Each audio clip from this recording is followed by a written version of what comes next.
जो काम करते हैं, ठेला लगाते हैं, वगैरह वगैरह जो भी लगाते हैं, उनसे केवल 3 अपेक्षा रहती है। वो जो है IRMS की डिमांड को यहाँ पे रखा जा रहा है।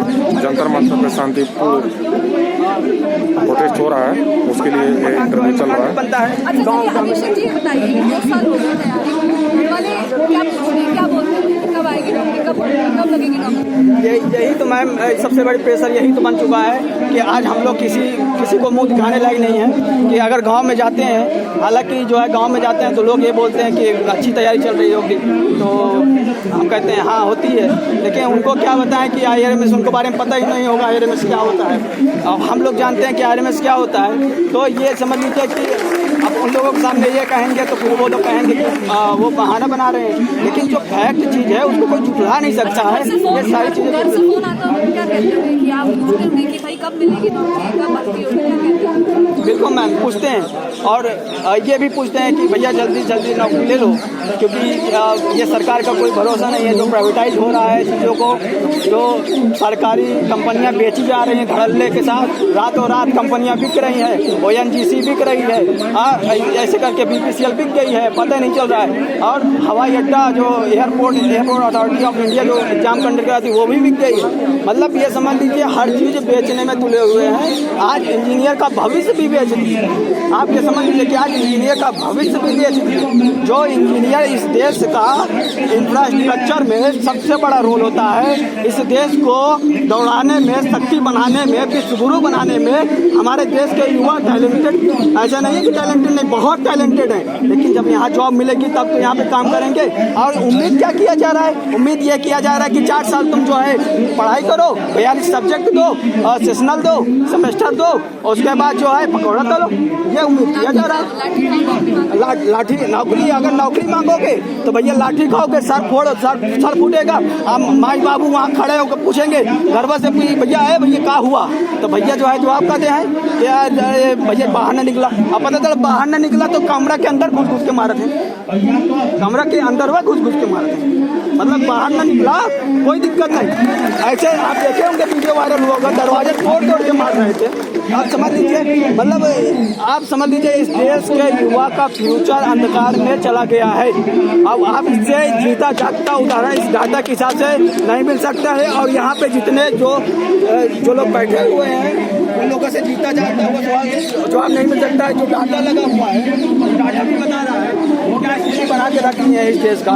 अब आने वाला समय जो है केवल सिक्योरिटी और फ्यूचर सिक्योर करने का नहीं रह गया है, ये अपना हक मांगने का जवाब है। नहीं मानेगी तब तक ऐसे बैठे रहेंगे। सरकार नहीं मानेगी, जब तक मानेगी नहीं तब तक बैठे रहेंगे यहाँ पे, जब तक नहीं मानेगी तब तक बैठे।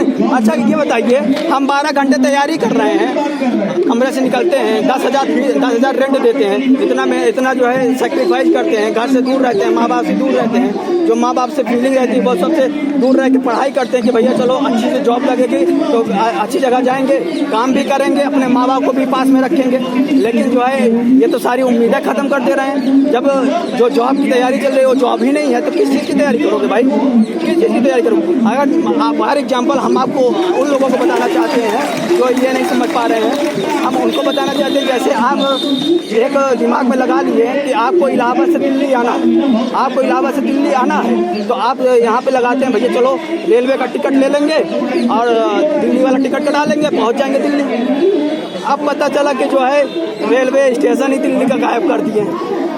ट्रेन कहाँ जाके रुकेगी मैम, ट्रेन कहाँ जाके रुकेगी बताइए? आप कुछ कहना चाह रहे हैं? ये कहना चाह रहा था, ये सबसे बड़ी दिक्कत नीति का समाज में है। यहाँ पे सबसे बड़ा जो मुद्दा शुरू हो रहा है सिर्फ किसी चीज़ क्योंकि जितने ये सरकार में है टॉप लेवल पे है सब जीरो की हालत बने। तो ये पूरे सरकार में केंद्र सरकार में सबसे पहले सबसे जहालत भरी हुई मैसेज वगैरह पहुंच रही है। तो ये हुआ क्या है ना, क्योंकि ये सब शरीर से स्वस्थ मन से अपंग बैठती है, उन्हें समझ में नहीं आ रहा है कि हो क्या रहा है, और स्टूडेंट को ये समझ में नहीं आ रहा है कि उनके साथ क्या हो रहा है। क्यों? क्योंकि टुकड़ों में तोड़ी जा रही है सबसे पहले उससे पहले NTPC वाला किया, IRMS वाला किया, क्योंकि इसे पता है सब एक्सपेरिमेंट के तौर से गुजर रहे हैं एक दूसरे से, और ये हर फील्ड में आएगा, लगातार हर फील्ड में आएगी। तो यहाँ पे बात हो रही है कि यहाँ की राजनीति खेली जा रही है, इसका सबसे बड़ा युवा। अच्छा, आपने कहा अनपढ़ बैठे हैं कि अमित शाह तो डिग्री दिखा कर आए थे, बकायदा प्रेस कॉन्फ्रेंस करी। तो ये देखिए, स्मृति ईरानी जी भी ये तो शिक्षा मंत्री थी, क्या होनी चाहिए थी शिक्षा मंत्री? बिल्कुल भी नहीं होनी चाहिए थी, लेकिन थी ना। तो यही चीज है, मैं यही कहना चाह रहा हूँ कि ये सब जाहिर इंटीग्रेट हो गए जीरो से इंफिनिटी लेवल पे, तो इसलिए जहालत आ गई है।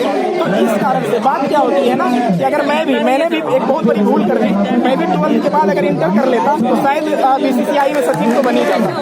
तो ये बहुत बड़ी एक गलती होगी हमसे भी, और मैं आने वाले बच्चों को जरूर सलाह दूंगा कि 12th के बाद इंटर जरूर करो, क्योंकि बहुत सारा स्कोप उसके बाद खुलता है। क्यों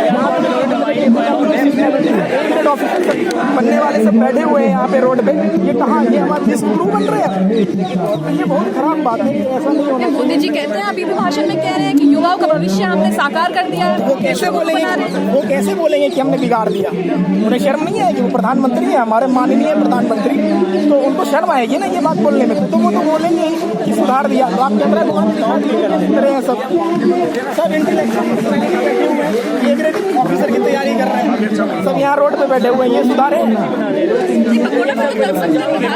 इसलिए तो बच्चे अब क्यों पढ़ेंगे? इसलिए ही पढ़ेंगे ना कि भाई कितना टेम्परेचर पे तेल रखना है, कितना टेम्परेचर पे पकौड़े को तलना है कि गले ना, क्या इसलिए फिर पढ़ेंगे? फिर पकौड़ा तलो, कुछ नहीं करो। एक गोबर वाला फॉर्मूला एक और नया सुना आपने? नहीं, वो तो नहीं सुना, क्योंकि लोगों को सुनना भी अपने आप में सजा लगती है। हाँ, वो कह रहे हैं कि गोबर वाले ऐसा फॉर्मूला लाएंगे कि जो गोबर बेच के आप लोग पैसे कमाओ। अरे बहुत बढ़िया, तब तो बहुत अच्छी बात है। ये लोग यही सब जानबूझ के ये सब चीज करते हैं ताकि लोग इन सब चीजों में ही उलझे रहे और उसके बाद वो अपना काम करते चले जाए जो उन्होंने सोच रखा है, जो वो करते आ रहे हैं। और ये सब एक्सपेरिमेंट के तौर पे गुजर रहे हैं, सारे के सारे, हर सेक्टर गुजरेगा, हर लोग झेलेगा इस चीज को। आज इंजीनियर्स बैठे हुए हैं, कल कोई और डिपार्टमेंट के लोग बैठेंगे, परसों कोई और बैठेंगे। बस मुद्दा हिंदू मुस्लिम का है, वो चलती रहेगी, सरकारें बनती रहेंगी, लोग आएंगे जाएंगे, उन्हें कोई फर्क नहीं पड़ेगा। हम लोग यहाँ सब परेशान होंगे, तंग होंगे, तबाह होंगे। घर से भी एक प्रेशर होता है ना, हर चीज की प्रेशर होती है। घर वाले कब तक सपोर्ट के रहते रहेंगे? तो उन लोगों का भी बहुत सारा प्रेशर इंसान झेल के, देख रहे हैं बाल झड़ रहा है, ऐसे झड़ रहा है क्या? ये उम्र है बाल झड़ने का? तो बहुत सारा चीज है, लेकिन समझ नहीं रहे हैं, लोग भी नहीं समझ रहे हैं। अच्छा, मोदी जी को तो युवाओं ने जिताया था, देश में तो 70% आबादी युवाओं को बताई जाती है। बहुत बड़ी गलती हो गई थी ना। तो ये गलती 2 बार करी आपने। 2 बार नहीं, एक्चुअली हुआ क्या ना कि जैसे वो सत्ता में आए, उसके बाद आने के बाद वो समझ गए कि लोग चाहते क्या है, भाषण जी। तो वो बहुत अच्छा भाषण देते हैं, इसमें कोई शक नहीं है, बहुत अच्छा, बेहतरीन, बहुत अच्छा। तो इसलिए वो क्या करते हैं, रिझा लेते हैं सामने वाले को। हमारे देश के युवा बहुत इमोशनल होते हैं, ठीक। उसके बाद जब इलेक्शन का टाइम आता है, कुछ नया मुद्दा शुरू होता है, समझ रहे हैं, कुछ नया मुद्दा शुरू होगा, भाई बम गिरा दिए, ये कर दिया, वो कर दिया, बस देश के युवा सब मेन मुद्दा को भूल के उस तरफ चल जाते हैं। अभी देखिए उत्तर प्रदेश में भी इलेक्शन हो रहा है ना, उत्तर प्रदेश में कोरोना की सेकेंड लहर में क्या हालत हुई थी, अभी क्या हुई थी, इतने एनटीपीसी वाले बच्चों को बेरहमी से पेट दिया गया था ना, लेकिन मुद्दा कहाँ गया, सब भूल गए, सब भूल जाते हैं। नहीं, हम लोग नहीं भुलाया जाता है मीडिया के थ्रू। अभी आप रोड पे उतरेंगे, अगर सड़क पे उतरेंगे, तब आपको हकीकत पता चलेगी कि नहीं, लोगों में है, लेकिन मीडिया एक हवा बनाती है कि नहीं नहीं ऐसा नहीं है, ऐसा नहीं है, जिंदाबाद जिंदाबाद, ये चीज की हवा बनाई जाती है। वही तो मैंने कहा ये लोग जितने भी सब हैं, स्वस्थ व्यक्ति मन से अपंग हैं जी। बस मैं इतना ही कहना चाहूँगा। और आपके कहने का मतलब देश में विकास बिल्कुल नहीं हो रहा है। मोदी सरकार कह रही है कि हमने विकास कर दिया, टंका बच रहा है। बोलेंगे, मैं तो कह ही रहा हूँ ना कि वो तो बोलेंगे, बोलना ही चाहिए। वो बोलेंगे हमने देश की प्रगति कर दी, तो अच्छा लगेगा? बिल्कुल खराब लगेगा। मैं बिहार में तो जबरदस्त प्रदर्शन हुआ एनटीपीसी को लेकर। हाँ बिल्कुल हुआ ही, आप तो देखिए, हर कोई देखा, क्यों उतरे वो बच्चे। और हमारे रेल मंत्री जो है, उन्होंने भाषण में बोला था कि 1.5 करोड़ बच्चों ने एग्जाम दिया, इसको एग्जाम को कंडक्ट करवाना बहुत मुश्किल था। खुद लज्जा आनी चाहिए ये बात बोलते हुए कि एनटीपीसी जैसे एग्जाम को 1.5 करोड़ बच्चे दे रहे हैं। अच्छा, एक सवाल मेरा जी, आपके जैसे युवा और भी हैं, और भी बनेंगे, क्या वो सरकारी नौकरी है कि रेलवे में नौकरी भूल जाए? बिल्कुल, जो अभी कंडीशन आ रही है, मैं तो खुद सलाह दूंगा ना उन्हें कि भाई बिल्कुल मत करो, 12th के बाद इंटर करो। मैंने तो अभी बोला ही, 12th के बाद इंटर करो, ये सब चीज मत करो। कब तक झेलेगा इंसान? अब हम लोग जो है ना, ऐसा एक्सपेरिमेंटल बैच आ गए हैं कि हम वो कहावत सुने, धोबी का कुत्ता न घर का न घाट का, वो वाली स्थिति आ गई। थोड़ी तो भी कर सकते हैं आप लोग। यही करेंगे ना, आप पढ़ लिए हैं तो वही तो बोले, इतना टेम्परेचर पे तेल रखो, इतना फ्लेम दो, है ना, इतने डिग्री पे ये रखो। क्या पढ़ के अब यही सब करना होगा? क्या करेगा युवा? Thank you. इस प्रकार आई रमेश का इशू बताते हुए रिपोर्टर को। यहाँ पे बहुत सारे बच्चे आए हुए हैं जंतर मंतर पे आज, जो शांतिपूर्ण धरना प्रदर्शन चल रहा है। Thank you.